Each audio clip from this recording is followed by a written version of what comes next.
Yo, did they just make fun of Vanguard? I seriously think the second half of this episode was a Vanguard parody. I know that sounds insane, but think about it. It kind of makes sense. We'll get to it. Welcome everybody to another episode of Yu-Gi-Oh! Sevens. Only 2 days after it aired. My hats off and my salutes to the team who subs this show for us, because Konami or Crunchyroll won't get off their asses and give us an official sub. We salute you in these hard times. Now, don't get me wrong, I am glad there are subbers, but I wouldn't mind getting this on Crunchyroll because I'm sort of annoyed of every time I go to watch a show about 11-year-olds playing card games, I get an advertisement for hot single moms in my neighborhood looking to hook up with a Z-grade Yugi tuber. So yeah, that is that. On to the actual episode itself. We start off in maybe the weirdest thing we've seen thus far, and that is Luke has made a club room that is just all his dragon cards, including a Dragius Mobile, plushies of a lot of his cards, pictures dedicated to him. It's the full shebang, and it is funny. Because you see, lots of these kinds of anime do egotistical characters. Yu-Gi-Oh! Has done a few egotistical characters. And it's not just enough that he makes a club room and makes it all about himself. All those extra little quirks really make it feel funny and unique and like its own thing. Speaking of things its own thing, after the introduction, we then go to our OP, which is still the same OP. Now, don't get me wrong, I like this OP a lot.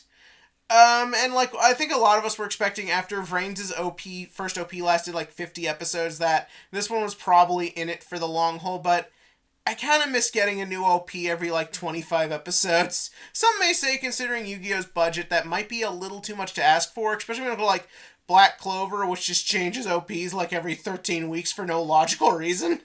But, after a while, you kind of want to hear something new, especially since it looks like the arc is maybe changing and some stuff is happening. But that's just me. Not everyone cares about OPs, but, I kind of do. So anyways, we then move on to our first scene of the episode, which is our standard, we get one scene of plot, and that is the heads of Goa, the Hexagon, I think they're called, are figuring out what to do about Nail and Rush Duels. Many people say get rid of Nail. I choose to believe they mean kill Nail because I'm a screwed up human being. The head of Goha, the sort of weird Darth Vader, kind of Boris Johnson-y Donald Trump thing, I think is what they're going for here, is just no, we gotta get rid of Rush Duels. Stop it now before they take over and insubordination destroys our society type thing. That is the plan. Why we didn't go in and shoot these 11-year-olds and end Rush Duels ahead of time, we don't know. And yes, I have now brought up twice in this video child murder. So anyways, so then Nail walks in, and Nail's all just look, I'm not saying Rush Duels are a good thing, I'm just saying they deserve a place and should be explored. This is a very interesting sort of takeaway from everything, because so often than not in these sorts of shows, the minute a antagonistic character, either sees the error of his ways or learns to understand the protagonist or everything, they're just immediately obsessed with the MC and their cause, and they're oh boy, they're my bestest buddy and I'm gonna do everything to protect them. Here, Nail isn't necessarily being all I'm on Yuga's crew and all that kind of thing. He's just kind of saying we should at least see where this goes, which I think is kind of a nice way to take the character. It means that we might get more Nail in the future, and it means that it's not just going to be the generic he's on the goody-goody two-shoes side. There's still more to this guy than meets the eye, though I kind of wish they'd change his outfit. He kind of looks like he's in his pajamas to me. I don't know if that's the point, but his clothes look like pajamas. So anyways, then we move on to our next scene. Funnily enough, speaking of clothes, we have a cute little interaction between Roman and Gakudo. We were reminded just how neurotic Gakudo is. I love Roman's reaction. Also, a thing I want to point out, and I've kind of been noticing this, Roman has a new outfit this episode. No one call the FBI on me! No, but something I always find very interesting in Yu-Gi-Oh! And other shonens and other franchises are like this too. The girls a lot of times are allowed to have multiple outfits, while the guys just kind of wear the same thing every episode. Like in the original Yu-Gi-Oh, everyone's outfits changed a little bit over the years, so it wasn't so bad. And in GX, everyone basically wore the same thing every episode to the point where it got kind of boring, actually. I hated their outfits.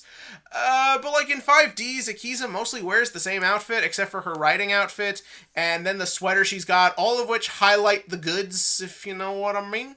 But in Zexal, like, Kotori has multiple outfits, and granted, she's meant to be more like the girly girl of the Yu-Gi-Oh females, but Yuzu changes clothes several times. Aoi, we don't really see her in a lot of different outfits, but she's got casual clothes and school clothes as opposed to Yusaku and Homura.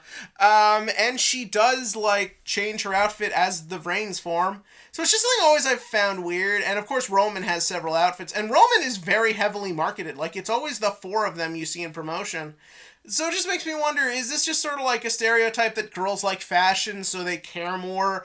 Or is it maybe kind of like for the guys looking at these characters a little too intensely? They get a little more to look at every episode.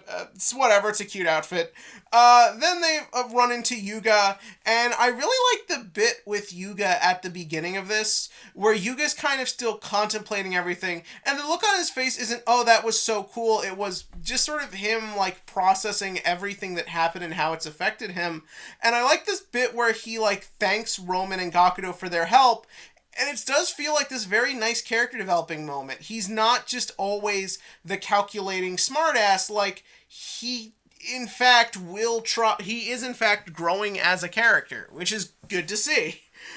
So then we move on to where they, of course, find that Luke has created the Luke Club to get himself rush duels going, and it's hilarious, and I love it, and I love Roman talking with the plush. Again, little touches like that. Like, it's not just everyone rolling their eyes at him, it's like she talks with the plush, and, like, little things like that are just really funny, and you see Gakudo go to everyone, and everyone's just like, no.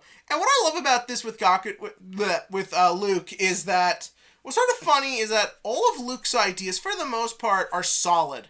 Like, all the different ways he wants to implement rush duels and sort of oppose the government all kind of make sense. But what screws it up is he's so egotistical and so inept, he just either turns everybody off or completely loses focus of what he's doing and just makes a big mess. It makes the character really lovable and endearing because the show is not afraid to show his flaws and his mistakes, all of which are on display here as you watch as he just completely, like, alienates the whole school. I really like the bit with the clubs, and, like, I like that idea that people have hobbies in this world besides Yu-Gi-Oh! A problem all the Yu-Gi-Ohs have. Was like, no, they're just like, why would we want to learn rush duels? We do other things. And he's just like, fuck all of you after being good at everything. Because as we all know, card game players are the most athletic, perfect people in the world. It's not like we're all just totally one step away from being Robbie Cole. I gotta stop making fun of Robbie Cole in these videos. He's technically my senpai in a weird, not literally, but you get my point.